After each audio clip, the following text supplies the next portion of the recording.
सगळं समजू शकतो, पण त्यासाठी पोलीस प्रशासन, न्याय व्यवस्था तत्पर आहे. अशा प्रकारे आपण कायदा हा आपल्या हातात घेऊ शकत नाही.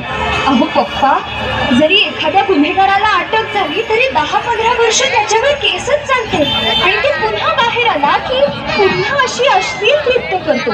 अशा घटना घडायलाच नको आहेत पप्पा, अशा घटना घडायलाच नको.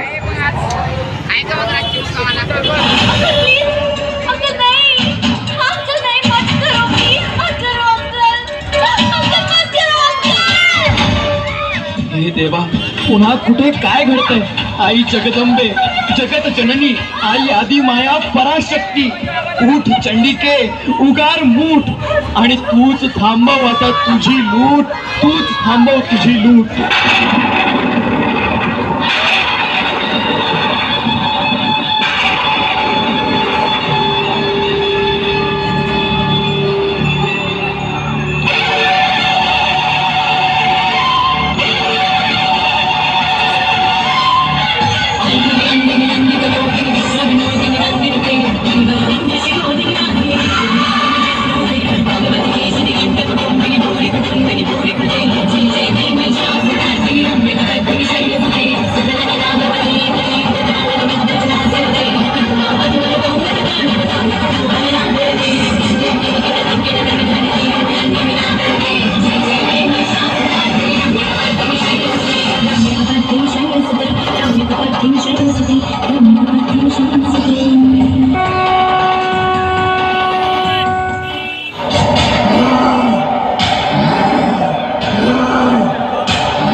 सोडणार नाही मी तुला, सोडणार नाही. अशा पापींना भस्म करून टाकेल. मी जगदंबा, मी महिषासुरमर्दिनी, मी भगिनी, मी अर्धांगिनी, मी माता, अशा अनेक रूपात आहे मी. धर्तीवरील सर्वांची काळजी करण्यासाठी कुणावरही संकट आले तर मी धावून येणारच. ज्याच्या पापाचा घडा भरेल त्याला मी शिक्षा करणारच.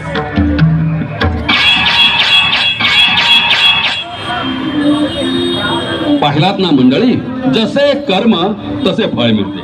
आपल्या मुलांना लहानपणापासूनच चांगल्या संस्काराचे धडे देऊया. आपल्या धर्माचे रक्षण, स्त्रीचे रक्षण आणि देशाचे रक्षण कसे करावे ते समजावून सांगूया. म्हणजे कोणतीच व्यक्ती महिलांकडे वाईट नजरेनं पाहणार नाही. बलात्कार अशा प्रकरणांना आळा घालूया. मला काय करायचंय, मी काय एकटाच आहे का? सरकार पाहून घेईल. अशा गोष्टी करू नका. एकजूट व्हा.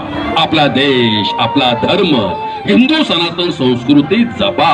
तुमची एकी या देशाला मजबूत बनवेल. कारण पाहिलात ना परवा बांगलादेशात हिंदूंना किती त्रास सहन करावा लागला ते. अहो, निष्पाप हिंदू मारले गेले. सण उत्सव जयंतीमध्ये डीजेवर पैसा अवश्य खर्च करा, पण त्याही पेक्षा दुपटीनं देव, देश, धर्म रक्षणासाठी तसे समाजाला जागृत करण्यासाठी जे काही करता येईल ते निश्चित करा. लक्षात ठेवा, धर्म टिकला तरच धार्मिक सोहळे आपण करू शकणार आहोत.